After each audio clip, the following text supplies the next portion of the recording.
जो छत्तीसगढ़ के हालात में इन 5 सालों में सत्ता के हस्तांतरण के बाद यानी नई सरकार कांग्रेस की सरकार बनने के बाद जो हालात हैं छत्तीसगढ़ के, उसमें स्थिति क्या है?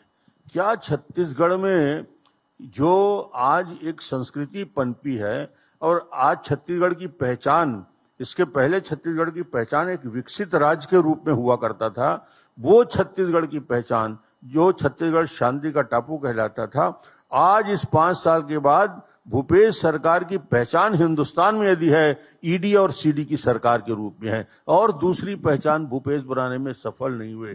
एक तरफ ईडी के मामले में भ्रष्टाचार की पराकाष्ठा, 2180 करोड़ का शराब घोटाला, 550 करोड़ का कोयला घोटाला, 600 करोड़ के चावल घोटाला, यानी श्रृंखला है जिस प्रकार से लगातार हुआ।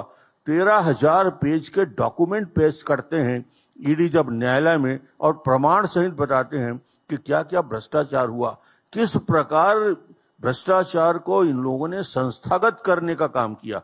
कोयले में प्रोसीजर होता है, यदि डीओ दिया जाता है कोयले की निकासी के लिए, निकालने के लिए, तो उसको हमने ऑनलाइन किया था।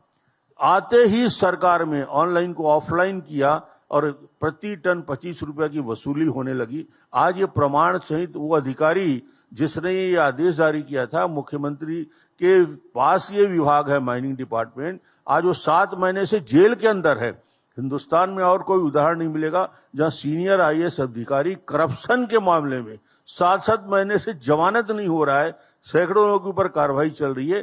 तो ऐसी सरकार की कल्पना छत्तीसगढ़ ने नहीं की थी। पर डॉक्टर साहब, यही तो वो कहते हैं ना कि आप लोग अपने ही औजार की तरह इस्तेमाल करते हैं, हथियार की तरह इस्तेमाल करते हैं ईडी सीबीआई का।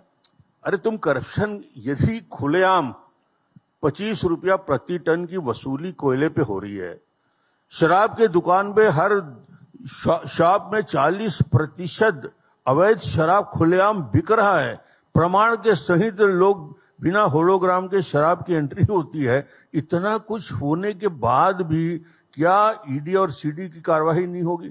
आज तो मैं एक एग्जांपल और देना चाहता हूं कि यदि सरकार के अंदर भ्रष्टाचार से लड़ने की ताकत है या मामले को दर्ज करना चाहती है, महादेव ऐप में यदि एक मामला दर्ज होता है, हजारों करोड़ के जुआ सट्टा और ऑनलाइन गेमिंग का मामला छत्तीसगढ़ में दर्ज होता है, आज ये बोलते हैं कि इसमें ईडी आ गया।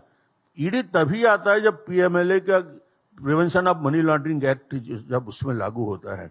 यदि सरकार जुए और सट्टे के रूप में मनी लॉन्ड्रिंग पे अपराध दर्ज करके कार्रवाई करती तो फिर ईडी का काम कहाँ है? आप कुछ कर नहीं रहे हो। ईडी जब कार्रवाई करती है करप्शन के खिलाफ तो आपको पीड़ा होती है, तकलीफ होती है। उसमें कोई राजनीति नहीं है आपके हिसाब से? काहे की राजनीति? ये करप्शन और भ्रष्टाचार के मामले में काहे की राजनीति? भूपेश बघेल कहते हैं कि उनके घर तक आप लोग पहुंच जाते हैं सिर्फ इसीलिए कि किसी तरीके से डरा सकें।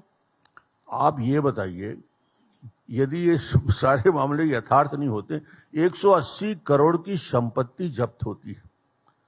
जो आदमी हैंड टू माउथ था, जिसके पास 50-50, 100-100 करोड़ की जमीन और पैसे आ जाते हैं, 180 करोड़ रुपया की प्रॉपर्टी सीज करता है ईडी। अब इसके बाद भी मासूम बनता है मुख्यमंत्री, इससे ज्यादा और क्या हो सकता है? छत्तीसगढ़ का बच्चा जानता है कि छत्तीसगढ़ में क्या हो रहा है।